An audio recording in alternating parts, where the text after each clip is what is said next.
Since 2024, I have been presenting an annual update of the top 100 wrestlers in history, based solely on their body of work in the ring as determined by individual average match ratings on cagematch.net, which have been fed into a statistical model that gives an overall points tally for each wrestler.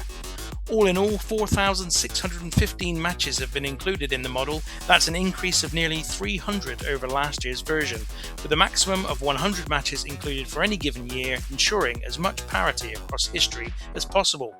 Those matches have included 1,857 different wrestlers, all of whom have been ranked, and here are those that made the top 100.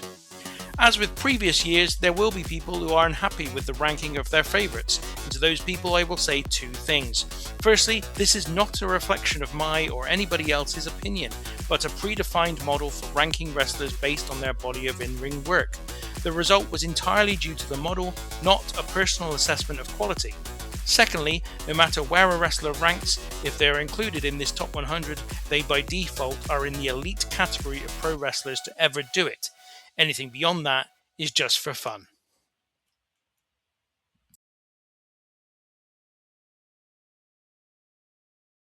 During his career, Kiyoshi Tamura was one of the most successful crossover pro wrestling and MMA stars of his time. He mainly worked for shoot-style promotions, UWFI and Fighting Network rings throughout the 1990s, and the second of these saw him transition fully to MMA in the 2000s when the promotion itself, having blurred the lines even further between the shoot and worked shoot during the second half of the 90s, became exclusively an MMA promotion. As a mixed martial artist, Tamura faced a number of high-profile opponents, including Royce Gracie, Wanderlei Silva, and Antonio Rodrigo Nogueira. But it was his performances in pro wrestling that this list is concerned with, and to that end, Tamura competed in some of the best shoot-style wrestling matches there has ever been, in particular against Volk Han, Tsuyoshi Kosaka, and Yoshihisa Yamamoto. This is Tamura's first appearance in the top 100, having risen 9 places as compared to the 2025 version of this list. His being a career that has not enjoyed the profile of many of his contemporaries means that previously unheralded matches that have materialized on YouTube in recent times are finally getting the acknowledgement they deserve. This also suggests that Tamura could still move up further in future versions of this list. Rob Van Dam is another who enters the top 100 of this list for the first time, moving up 2 places in the last year. Van Dam occupies a unique place in the long list of former WWE main event talents due to an in-ring style all of his own and an aura that never failed to get him over no matter the promotion. His rise in ECW was not just possible due to the innovative ways in which he went about his work, but also the supreme confidence he had in himself, a confidence that was well founded. While in Extreme Championship Wrestling, Van Dam's numerous matches with Jerry Lynn and his battles with or alongside Sabu scored him many points, but when Rob Van Dam made it to WWE, he continued to produce, most notably with Jeff Hardy, John Cena, Eddie Guerrero, and Christian. He was also used frequently in high-profile Elimination Chamber and Money in the Bank ladder matches, which added to his tally. Indeed, there is a feeling that Van Dam might be higher on this ranking and enjoyed a more successful career in general had he not had a propensity to become tired of the WWE grind and desiring of a more creatively fulfilling environment. He also struggled with the accusation that he was reckless in the ring, something which has long been blamed for WWE choosing not to go all in on Mr. Monday Night as early as 2001. It's hard to see Van Dam rising much higher into the top 100 given that the vast majority of his career has long been available for all to watch. It is possible, however, that as more wrestlers share very similar in-ring styles with one another, Van Dam's will become even more appealing for its distinctiveness. Ring of Honor was, from its inception in 2002, a seemingly endless source of quality in-ring work, and the Briscoe brothers are as much a part of that as any of the numerous talents from the promotion who would later make it big either in TNA, WWE, or both. Unlike many of the Briscoes' contemporaries in ROH, they didn't receive any mainstream exposure until after Mark's brother Jay was killed in a car accident. As a team, they had amassed an incredible array of great tag matches opposite the likes of El Generico and Kevin Steen, FTR, and the Murder City Machine Guns over 2 decades, but it should be noted that Jay, not Mark, was widely considered the more talented and booked to reflect that. Since Jay's untimely passing, however, Mark has enjoyed a successful run in AEW and added to his total points in highly rated matches against Carl Fletcher and Jay Lethal. Just recently, Mark Briscoe found himself in the title picture within All Elite Wrestling, securing a title shot against MJF and running the champion close in another good match. While I wouldn't expect a slew of additional bouts to count towards his tally in the future, he may still have a couple of moments that can yet add to his ranking. By the time WWE signed Kyle O'Reilly in 2017, it was believed his potential to be a future top star was as high as anybody's. Having worked extensively for PWG, ROH and New Japan Pro Wrestling, O'Reilly had a legit look, a good level of experience, a low level of exposure and obvious in-ring talent. Despite also delivering in a number of situations while in NXT, however, O'Reilly never even made it to their main roster, and by 2021 he chose not to renew his contract with the company, signing instead for AEW, where, after just 6 months in, he suffered a recurrence of a previous neck injury and was out for 18 months. While there have been occasional glimpses since then of the wrestler who wowed in tag matches alongside Adam Cole, Roderick Strong and Bobby Fish, and in matches against Kushida, Zack Sabre Jr. and others, he has never again hit the ceiling of his talent, and this has stunted his climb up the all-time rankings ever since, dropping 8 places this year. The last high-profile opportunity O'Reilly was given came in a pair of matches against Jon Moxley earlier this year, and while perfectly fine, the bouts did not suggest O'Reilly will be scoring lots more points when the ranking is recalculated next year. And unfortunately for someone who has once upon a time appeared to be about to set the wrestling world on fire, unless he can recover the kind of form he displayed before the injuries, and is lucky enough to receive further chances at a significant role in the already crowded AEW roster, this may very well be his peak. It was a cruel twist of fate that it was just a couple of weeks before Jay Briscoe's death that he put on what is considered by many fans to be the best match of his career, alongside his brother Mark against FTR. Their program with Dax Harwood and Cash Wheeler that ran throughout 2022 in Ring of Honor produced 3 super high regarded bouts, with the final contest in December also widely considered the match of the year. What made these performances all the more impressive was that they came some 20 years into the Briscoes' careers, and about 15 years after their peak. As is so often the case, we as fans are left to imagine what might have been had Briscoe not lost his life on January the 17th, 2023. It was only Jay's passing, however, that had enabled his brother Mark to finally be given a chance on a mainstream platform after comments Jay had made many years previous that were deemed highly homophobic. While nobody is excusing those remarks, it has been widely accepted that Jay had changed his attitude completely on the issue and even become an ally to gay and lesbian colleagues in the intervening years. Who knows how far his obvious talents might have taken him had he not made the comments, with it being understood that it was this which meant he and his brother never enjoyed a shot at stardom in WWE. The no-frills Dr. Death Steve Williams is, unfortunately for him, perhaps best known by WWE fans as the guy who Bart Gunn beat on his way to overall victory in the Brawl for All in 1998, thus ending any plans the company had for Williams to become a major future opponent for Stone Cold Steve Austin, and the WWE career of Gunn at the same time. But Williams had for many years been a seriously tough and respected member of the All Japan roster, competing regularly with tag partners Johnny Ace and Terry Gordy against the likes of Kenta Kobashi, Mitsuharu Misawa and Toshiaki Kawada. Anybody who can exist at the top level of All Japan Pro Wrestling for 8 years during the height of the Four Pillars dominance has got to be seriously talented. He did enjoy some success stateside, beginning with Mid-South where he debuted in 1982 and moving on to what would become WCW later in the decade when Mid-South was bought by Jim Crockett Promotions. Indeed, Williams was a big part of the early War Games efforts within the company, but ultimately it was his run with All Japan that got him this ranking. Unfortunately, he may very well be someone who drops out of the top 100 in next year's version, given that in the 2026 list he has dropped a whopping 16 places.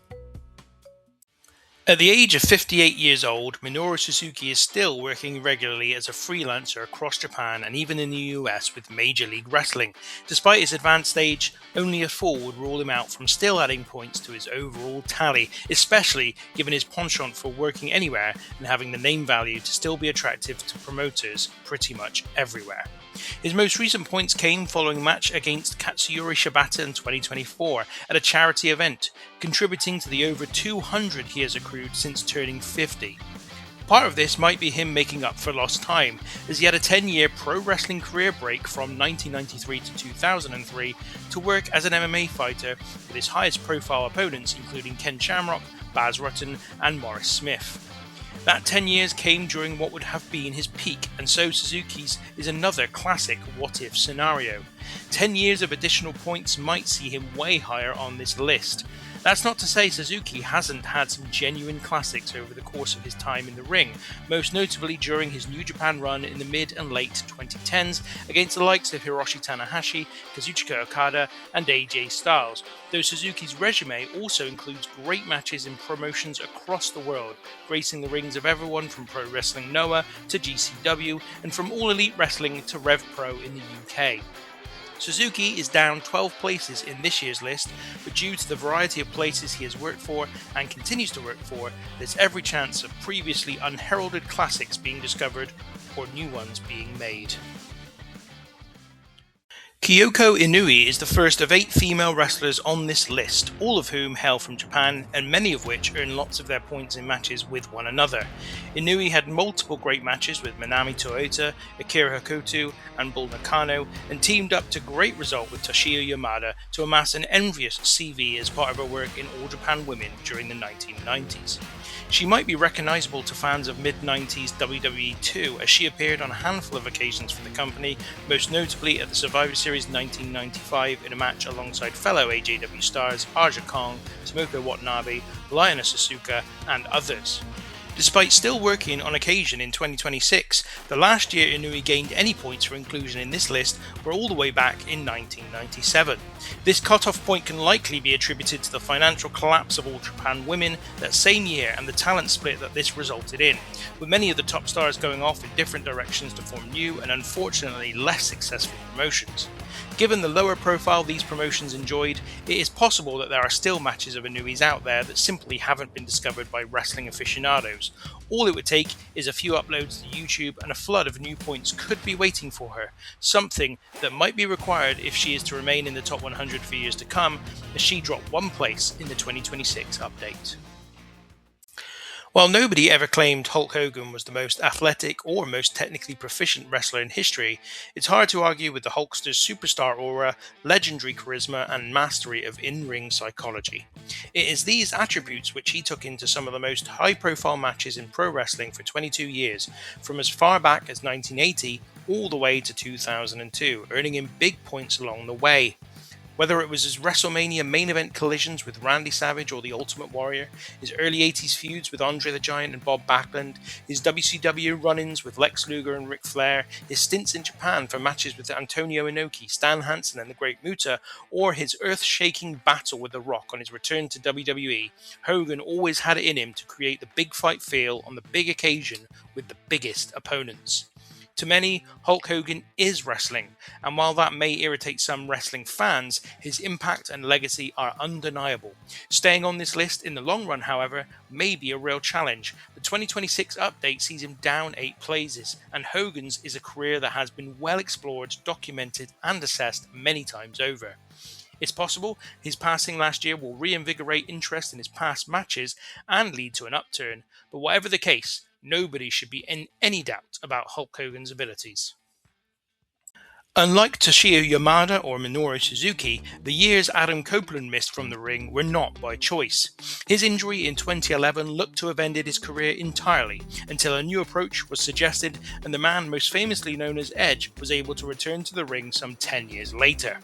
When Edge initially hung up his boots, he was still one of WWE's top stars and could have continued to add to his point scoring for this ranking for many years, even if the majority of his points were scored from matches in the first half of the 2000s. Edge's real strength through his career, however, has been an ability to adapt to different opponents. Having racked up a ton of points during his and Christian's bouts with the Hardy Boys and the Dudley Boys, he went on to have a very successful career as a single star both commercially and critically. Copeland can count Mick Foley, Undertaker and perhaps most notably John Cena amongst his greatest opponents, but even upon his return in the 2020s, Edge scored more points against Seth Rollins, Daniel Bryan and Roman Reigns. With Copeland having been reunited with Christian, now in AEW, and the quality of opposition available in the tag ranks within the company, there is every chance of more points coming the Rated R superstar's way, though for how much longer remains to be seen. Akira Maeda was another who split his time between pro wrestling and mixed martial arts, and indeed was the founder of Fighting Network Rings, a promotion at the forefront of the mixed work shoot trend in Japanese wrestling during the 1990s. His career before that point saw him work throughout the 1980s for the Universal Wrestling Federation and New Japan Pro Wrestling, switching from one to the other as the decade wore on, where at all points Maeda consistently featured in some of the best matches in the world. This included, in his first run with New Japan, a number of tag matches alongside Tatsumi Fujinami, battling opponents like Andre the Giant, Riki Choshu, Hulk Hogan and Antonio Inoki. After moving to the UWF, he fought the former Tiger Mask, now Super Tiger, Satoru Sayama in a pair of top-rated bouts. Then back to New Japan, arguably his best ever match took place opposite former partner Fujinami. And when he and Nobuhiko Takada reformed the UWF in the late 1980s, the pair contested a series of matches that saw Maeda's points tally grow further. Maeda's career was not without a number of controversial moments, most notably kicking Riki Choshu in the face, breaking Choshu's orbital bone in the process in what many believe to have been a deliberate act. This arguably led him to leave New Japan, and when he did, to reform the UWF, a venture itself which would end under a cloud after differences between himself and Takada led to the company split and the formation of Rings. In his own promotion, Maeda's matches with Yoshihisa Yamamoto and Volkan further added to his legacy, but cut off prospects of future points when the company moved to full MMA in 1995. Maeda's position in our ranking didn't move for the 2026 update, suggesting that his back catalogue is still being discovered by fans today, which could therefore lead to more points in the board in time for next year's list. There are more wrestlers that enjoy the distinction of being in both the Wrestling Observer newsletter and WWE Halls of Fame than you might expect, but of those, Bull Nakano has to be one of the least likely. A pioneer of Japanese women's wrestling as well as one of its biggest stars, Nakano combined both a unique and iconic look with a brutal-looking in-ring style, and in doing so became one of the most important female wrestlers of all time, despite the fact that she retired before her 30th birthday due to injury. Bull Nakano tore it up for All Japan Women against and alongside a who's who of top talent from the same period, including Akira Hokuto, Manami Toyota, Aja Kong, Kyoko Inui, Devil Masami and Shinobu Kandori, and performing it in front of crowds the size of which compare with the biggest wrestling companies in history. In 1994, Nakano was chosen to be the main antagonist for Alundra Blaze in WWE's female division and briefly held the women's title during a series of matches that remained the best women's wrestling ever held in the company for at least a decade. She was also called upon by WCW when Blaze, now restored as Medusa, was signed by Eric Bischoff to repeat her feats for Ted Turner's company. Fascinatingly, Nakano went on to become a professional golfer following her in-ring retirement, where she would eventually qualify for the top level of women's golf, the LGPA Tour. While Nakano may have dropped 4 places between 2025 and 2026 in this list, the continued popularity of a new generation of Japanese women's wrestling promotions has renewed interest in the commercial peak of All Japan Women and may yet lead to more appreciation for her matches from back then. As of recording, Kento Miyahara is the reigning 7-time All Japan Pro Wrestling Triple Crown champion and one of the highest ranked wrestlers still active and regularly working at a level that means future points are likely rather than just a bonus after a long career. Miyahara's stint as arguably All Japan's biggest draw has seen the company often take a backseat to both New Japan and Pro Wrestling Noah, but there have been periods of raised critical and commercial success which he played a major part in. The task was never likely to be easy, coming as it did just a couple of years after Miyahara had arrived in All Japan, and not long after an exodus of talent from the company to form Wrestle One, which was followed by the subsequent departure of other top stars as well. The step up was undeniably a big one, but Miyahara was soon involved in highly regarded bouts with the likes of Go Shiozaki, Daisuke Sekimoto and Jun Akiyama before his programs with Suwama, Naoya Nomura, Zeus and Katsuhiko Nakajima firmly established him as a top 100 performer in history. While it is fair to say the regularity of his involvement in top-rated matches has slowed in the last couple of years, he still managed to pick up some points in matches against Yuma Anzai over the past year when the pair have met. Whether he can stay in the top 100 and even move up the list further will depend on him being able to continue to hit the heights he managed between 2017 and 2023, or whether the last 2 years are indicative of a downward trend. Unbelievable as it may be, the 77-year-old Yoshiaki Fujiwara is still wrestling in 2026, having debuted a mind-boggling 54 years ago. His career has lasted so long that he can boast to having been the very first graduate of the New Japan Dojo in 1972, while also being one of the trainers himself of fellow Top 100 residents Akira Maeda, Nobuhiko Takada, Minoru Suzuki, Jushin Liger, and many others. His reach is such that as recently as 2014 he partnered with Kana, perhaps better known now as Asuka, in 2014 in a highly rated mixed tag contest, and then nearly 10 years later again fought alongside the previously mentioned Suzuki and Zack Sabre Jr. at New Japan's 50th anniversary show. And while his longevity is no doubt a factor in his presence in the Top 100 countdown, his 8th place rise in the rankings this year have nothing to do with new matches that have happened, but rather an increased awareness of Fujiwara's work from the 1980s. Fujiwara scored points in matches where he shared the ring in New Japan with practically every major Japanese star from the decade, including Antonio Inoki, Tatsumi Fujinami, Kengo Kimura, Riki Choshu, Seiji Sakaguchi, Keiji Muto, and many of his own previously mentioned trainees. His most fertile program, however, came up against Super Tiger Satoru Sayama, another man he had a hand in training for the Japanese Universal Wrestling Federation. By any measure, Yoshiaki Fujiwara's has been an incredible career. Nigel McGuinness was just 35 when he retired from in-ring competition in 2011, and while his career was a stunning success, it's still hard not to wonder whether, had injuries and illness not persisted, there was much more to come. After all, McGuinness was, while in Ring of Honor, a contemporary of future mainstream headline stars Kevin Owens, Sami Zayn, Seth Rollins, Samoa Joe, and, most notably, Bryan Danielson, who he had the match of the year against in both 2006 and 2007. McGuinness's run in Ring of Honor yielded other top-notch efforts against Austin Aries, Jimmy Rave, Kenta and Naomichi Marufuji, and eventually led TNA to sign the Brit in 2009. His stint there started with the same quality in matches opposite Kurt Angle until the arrival of Hulk Hogan and Eric Bischoff stunted the push McGuinness was enjoying, and his career never really recovered. Despite, or perhaps because he retired early, McGuinness has been able to return to the ring on the odd occasion in recent years, having not wrestled in the previous 13. McGuinness returned to action as part of AEW's All In show at Wembley Stadium in a casino battle royal, and followed that up with a handful of matches over the next couple of years. While some of these bouts were very decent, they weren't at a standard that added to McGuinness's overall points tally, and since the 2025 list was published, he's dropped 10 places. It feels unlikely that McGuinness will contest many more matches that add to his ranking, and his truncated career means there is less likelihood of older matches from being newly discovered, so expect another drop of a similar amount on next year's list. There are, as at the time of recording, only 5 men who have won all 3 of the major titles in Japan, those being the IWGP Heavyweight title, the GHC Heavyweight title, and the All Japan Triple Crown, and the first man to accomplish it was Kensuke Sasaki. Despite having managed such an impressive feat over his 18-year career, Sasaki also found time to work all over the world, run his own promotion, Diamond Ring, work a couple of MMA matches, and marry fellow professional wrestler Akira Hakotu. If a wrestler's goal was to get the most experiences out of their time in the squared circle, Sasaki certainly managed it.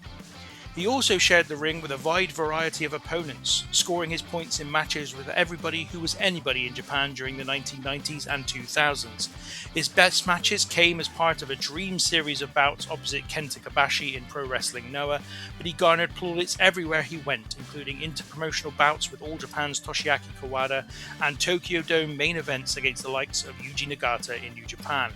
It appears that Sasaki's body of work that ended in 2014 is still finding a new audience as he moved up 8 places in the 2026 ranking, and with such a variety of work to choose from, it wouldn't be a surprise if there was further upward movement in the future. When a sportsperson of any kind appears in the all-time top 100 list ranking their achievements in their chosen sport, it's surprising when that career ends up not being the most important work they have done in their life. Hiroshi Hase may have been one of the best Japanese wrestlers of his era, but since 1995 he has also had a very successful political career, which has included a 21-year stint as a member of the Japanese House of Representatives, a term as governor of Ishikawa Prefecture, and taken him as far as the Japanese cabinet. In terms of wrestling, the bulk of Hase's full-time career was spent with New Japan, where at first he worked in the junior heavyweight division, then moved on to fighting over the tag team titles, and eventually made his way into the heavyweight ranks. This meant that Hase worked with everyone in the company at one time or another, from Owen Hart and Jushin Liger to Masa Chono and Shinya Hashimoto, from Vader and Bam Bam Bigelow to the Steiner brothers, the list goes on.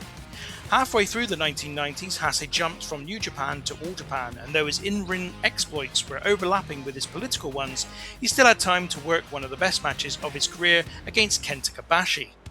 It's difficult to say exactly where Hase's two-place jump in the 2026 list has come from, but it suggests shifting him from the top 100 will be a challenge.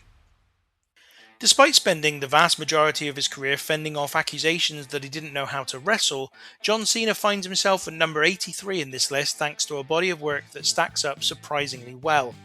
When you are the top draw in the biggest company in the world for over a decade, you'd expect to leave some evidence behind of your quality, and that is exactly what Cena did between 2004 and 2015, amassing countless highly rated bouts against the likes of CM Punk, Bryan Danielson, Brock Lesnar, AJ Styles, Kevin Owens, Cesaro, Edge, and Shawn Michaels. The naysayers will argue that anybody could thrive with opponents of that quality, but Cena also put on near classics against JBL and Umaga, proving that Cena could more than pull his weight. Unlike the vast majority of those on the list, Cena spent pretty much his entire career in one company, and after completing his full-time service in 2015, Cena became a part-time member of the WWE roster.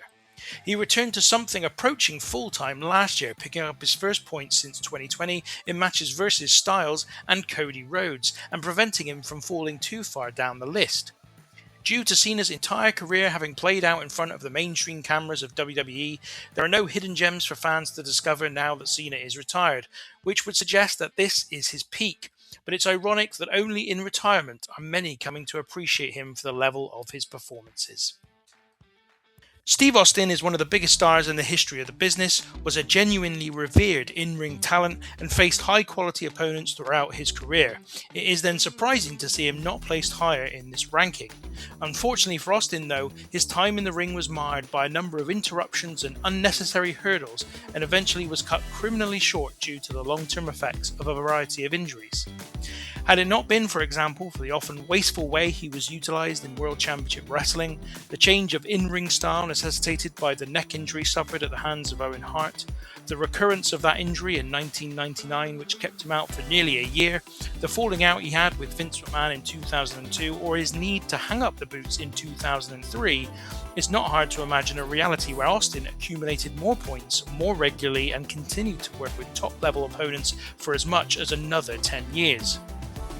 It was during his run as Stone Cold that Austin garnered the most points for his biggest matches. The battles with The Rock, Bret Hart and Triple H in particular stand out on his resume. His WWE run also included point-scoring collisions with Kurt Angle, Chris Benoit, Mick Foley and others, many of which took place after Austin transitioned from technical standout to superheated brawler. Before that transition, he also worked matches with Ricky Steamboat and alongside Brian Pillman in WCW that also added to his overall total. In the 2026 version of this list, Austin has dropped 12 places, and while I wouldn't expect his continued fall in future years to be as dramatic, there are few opportunities for unheralded classics to materialise going forward involving any part of Austin's career, and we may one day be facing the unfathomable prospect of the Rattlesnake not making the top 100 at all. Billy Robinson has climbed up 10 places in this year's version of the list, as he was one of a number of wrestlers who benefited greatly from increased exposure of matches from the 1970s and 80s enabled by archive uploads to YouTube over time. In Robinson's case, it means one of the very best wrestlers in the world during that era is finally getting more widespread acclaim for his body of work. After starting his career working the British scene of the 1960s, Robinson saw more opportunity in North America, where he was initially booked by Stu Hart for Stampede Wrestling and eventually made his way to the AWA, becoming one of its top draws at a time when the American Wrestling Association was arguably the biggest territory in the US. Whilst with them, he accumulated points via matches with Vern Gagne, Nick Bockwinkel and Ray Stevens. In parallel to his North American exploits, Robinson was making a major name for himself in Japan too, working extensively for All Japan Pro Wrestling, where he had a whole series of matches against Jumbo Tsuruta, Giant Baba and Abdullah the Butcher. It was, however, a match against Antonio Inoki for New Japan in 1975 that Robinson put on what is widely considered the best match of his career. In short, Robinson was a hit everywhere. As more matches from the pre-1990s era become available either via streaming services or uploads to YouTube, there's every possibility that Billy Robinson's climb up the rankings is not done.